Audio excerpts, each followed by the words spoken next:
Assalamu alaikum and a very good morning to all. Today we're going to continue with the same redox reaction chapter with a new topic, with a new unit, that is 7.6, naming compounds. Sometime we have a compounds, such a compounds like the atoms in them, they are very similar. They are made up of same elements. Like you can take an example of the two types of iron chloride. Let me take a highlighter. We basically have two types of iron chloride. One is called as iron 2 chloride and second is iron 3 chloride. Like both of them, these compounds are made up of same iron and chloride, but there is quite different in their formula. One is FeCl2. You can see this is 2. Let me write it properly. Okay, this is 2 basically. So this is FeCl2 and another we have FeCl3. This, both these compounds are made up of same element, that is iron and chlorine, but there is a vast difference. One is the formula is different. Here 2 chlorine atoms are there and here we have 3 chlorines which are attached to an iron. So what we are saying that we have how many two types of iron chloride. So how you're going to differentiate them? You are going to differentiate them in naming these compounds. Like one is iron 2 chloride and second is iron 3 chloride.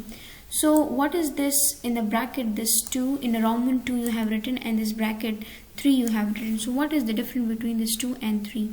So what we use these Roman numbers and we place them inside the brackets whenever we name the compounds. This is used to distinguish between the different compounds which are made up of same elements, So the number which are inside the bracket, this gives us an idea about the oxidation numbers of the iron. So the number in the bracket, that is telling us about what? Oxidation number of the iron. So let me repeat once again. We are saying we have two types of compounds like FeCl2 and FeCl3. Both these compounds are made up of, we have like two types of iron chloride. Both of them are made up of iron and chlorine.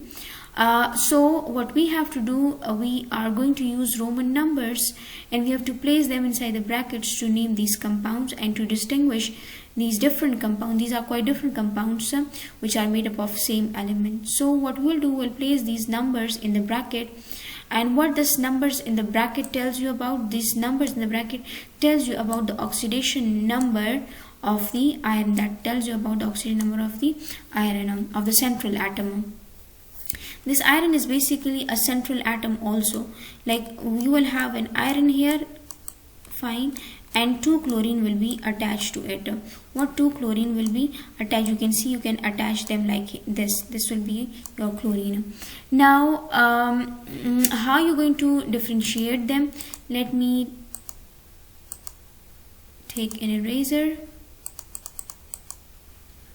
Okay, erase first. Okay, so now they are saying the iron 2 chloride FeCl2, the oxidation number of the iron in this compound is of the iron, that is what 2. How? Like I will first write the formula FeCl2. You know K for chlorine halogen, we just need one extra electron to complete its octet. For 1 chlorine -1, for 2 it will be what?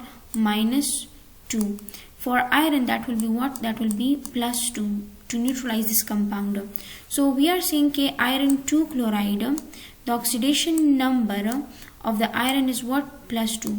The compound contain iron +2 ions and the formula is FeCl2.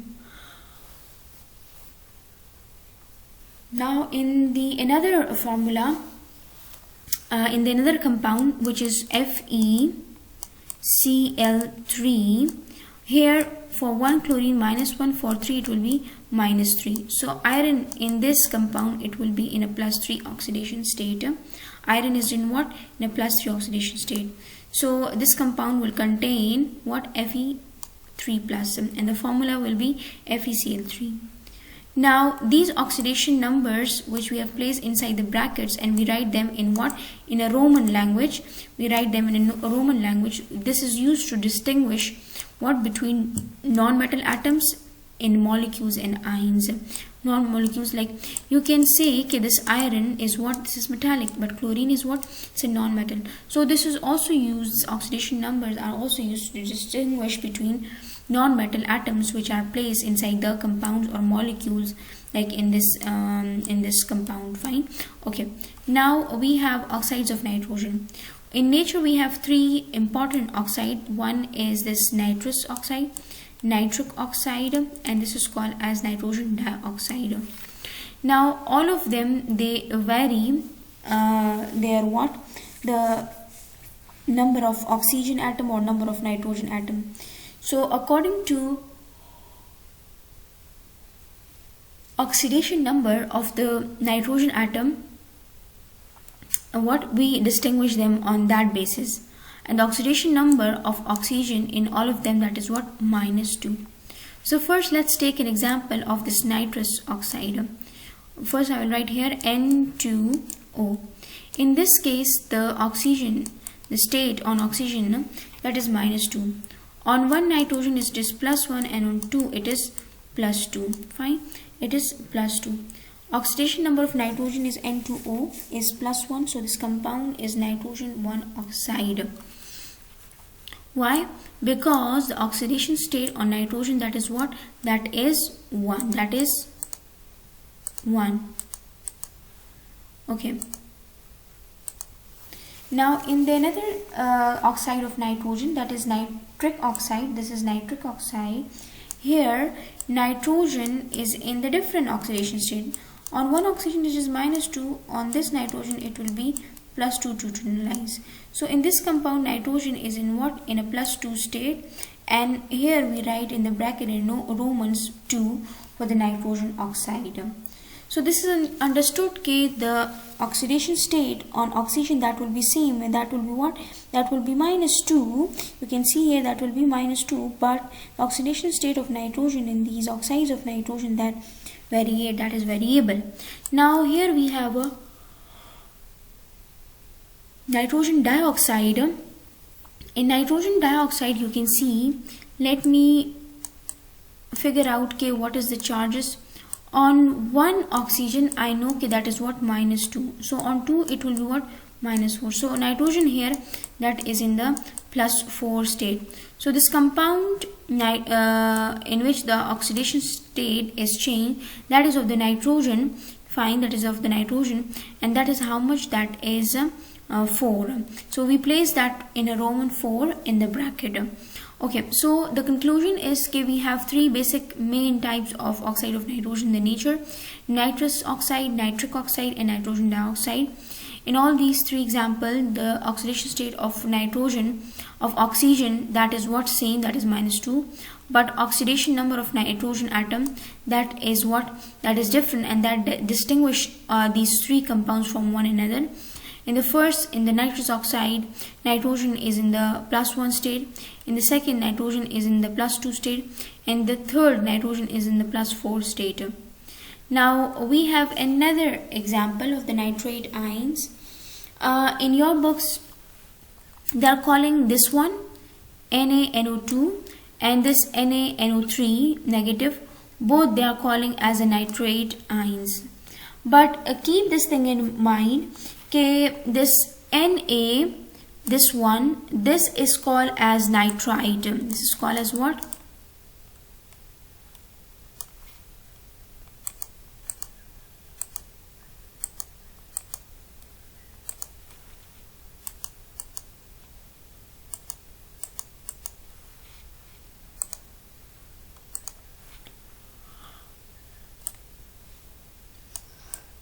Let me write nitrite. Fine, this is nitrite. And this one, this is basically what? Nitrate.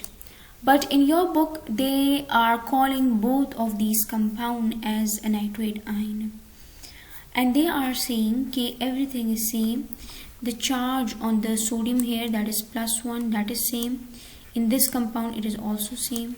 The charge on oxygen, that is also same. That is what? That is a -2. So on 2 oxygen -4, and here +1. Fine. Here on 1 oxygen -2, on 3 it will be how much? -6, and +1 will be for the sodium. So when +1 will be moved away here, -6, and what? In this here we were having what? +1. Let me do it in a neat form. Let me erase everything.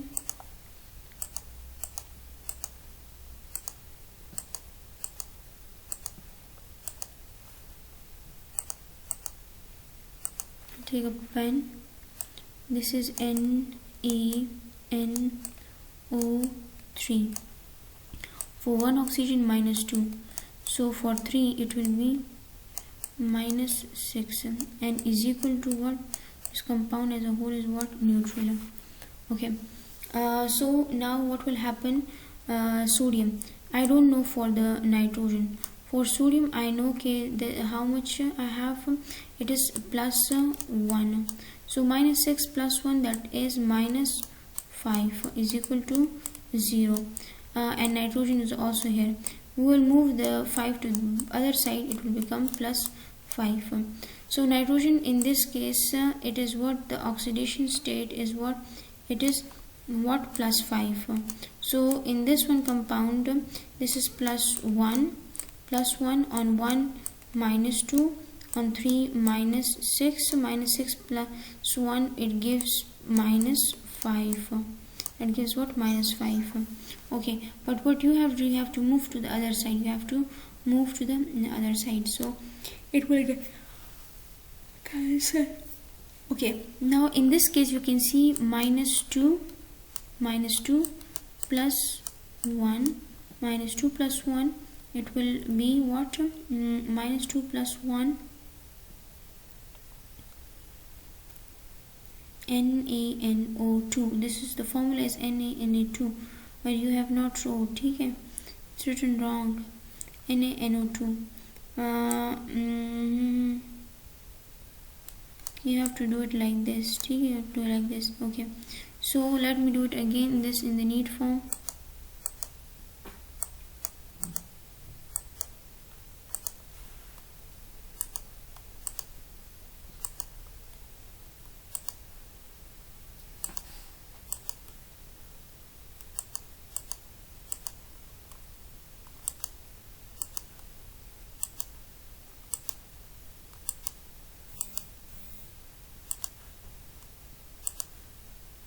Okay, this is done.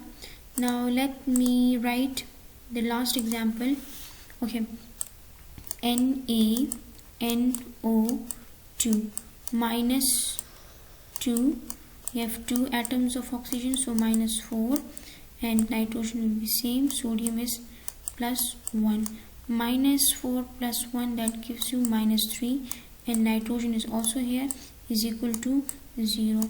Nitrogen, and we'll take this 3 to the other side. So the charge oxidation number on the nitrogen in this nitrite form, that is what? That is +3. So we're going to write sodium nitrate with the same name, but this bracket inside the Romans, inside the bracket, that tells you about the oxidation state of what? Of the nitrogen in this nitrate ions. Okay, now we have to move further. The name of the ions containing oxygen and one other element ends in 8. Like whenever you have a compound and that contain what? That contain oxygen, so the name is going to end with 8. We have one very famous ion, that is hydroxide, and no oxygen, one another element is there, but this ion will not follow this rule. This is exception to this one. Fine.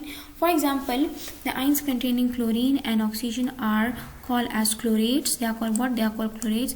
And the ion containing sulfur and oxygen, they are called what? They are called sulfate. Whenever you have SO4 fine, -2, are called sulfate, and whenever you have a chlorate ClO4 fine, they will be called as a chlorates. The names of inorganic acid containing oxygen end in IC, like ferric fine, they will end with the IC word. The Roman number goes directly after the ion that contains the oxygen, another element. Like for example, you can see this is water. This is an inorganic acid containing what? Oxygen, and the name is going to end with IC, and the Roman number, the oxidation number in the bracket, that is for the what? For the ion that contain what? Oxygen. Like this is for what? For the sulfate, phosphate here. Now H3, it gives you H3PO4, so it will have -3 on 1, -1, okay, and +1 and plus how much? 3. I said because the oxidation number of phosphorus is what? That is +3. Okay, if I want to calculate for this H3PO4, let me calculate H3PO4. For 1 oxygen, -2. For 4, I'll multiply with 4. 4 2s are 8, -8. Hydrogen, phosphorus, I don't know. Fine. For hydrogen, for phosphorus, I don't know. And for hydrogen, I know that is what? 3. That is what? 3 is equal to what? 0. So 8 minus 3, phosphorus, plus 3 minus 8 is equal to 0. So minus this will become 5. Phosphorus is equal to 0. Phosphorus is equal to 5. So you can say the oxidation number of phosphorus is what? +3 here. They are saying that is how much? That is +3. So, but as we calculated, okay, this is H3PO4. I did for H3PO4 actually. I wrote another formula, another form of phosphoric acid. Let's do it for H3PO3. H3PO3.